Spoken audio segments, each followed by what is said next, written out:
વાપી જીઆઈડીસીમાં કે Punja and Sons કંપનીની બેદરકારી।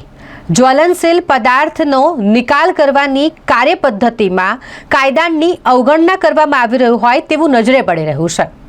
આ વિડીયો મીડિયા કર્મી દ્વારા કેમેરામાં કેદ કરવામાં આવ્યો છે કે જ્યાં કે પૂંજા એન્ડ સન્સ કંપનીના જે ટેન્કર છે તે રસ્તા પર ખાલી કરવામાં આવી રહ્યા છે।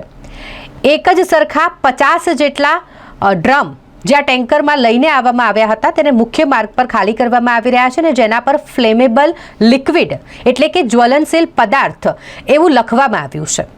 મુખ્ય માર્ગ પર આ લિક્વિડ જે ખાલી કરવામાં આવી રહ્યું હતું તેનો વિડીયો જ્યારે મીડિયાકર્મી પોતાના કેમેરામાં ઉતારી રહ્યા હતા એ દરમિયાન આ ટેન્કર ખાલી કરી રહેલા જે કર્મચારીઓ હતા તે ચીજ વસ્તુઓ એમની એમ મૂકીને ત્યાંથી ભાગી ગયા અને ટેન્કરને પણ ત્યાંથી રવાના કરી દેવામાં આવ્યું અને ત્યારે કામગીરી સામે સવાલો ઊભા થાય છે। જ્યારે મુખ્ય માર્ગ પર આ રીતે ફ્લેમેબલ લિક્વિડ લખેલા જે લિક્વિડને નાશ કરવામાં આવે છે કે તેને મુખ્ય માર્ગ પર તેને ખાલી કરવામાં આવે છે ત્યારે જીપીસીબી દ્વારા અહીં કાર્યવાહી કરવામાં આવે, તપાસ કરવામાં આવે તેવી લોક માંગ પણ ઉઠી છે। જો કે આ મામલે કંપનીના માલિક સાથે ફોન પર વાત કરવાનો પ્રયાસ કરવામાં આવ્યો તો તેમણે કંઈ પણ કહેવાનું ટાળ્યું હતું।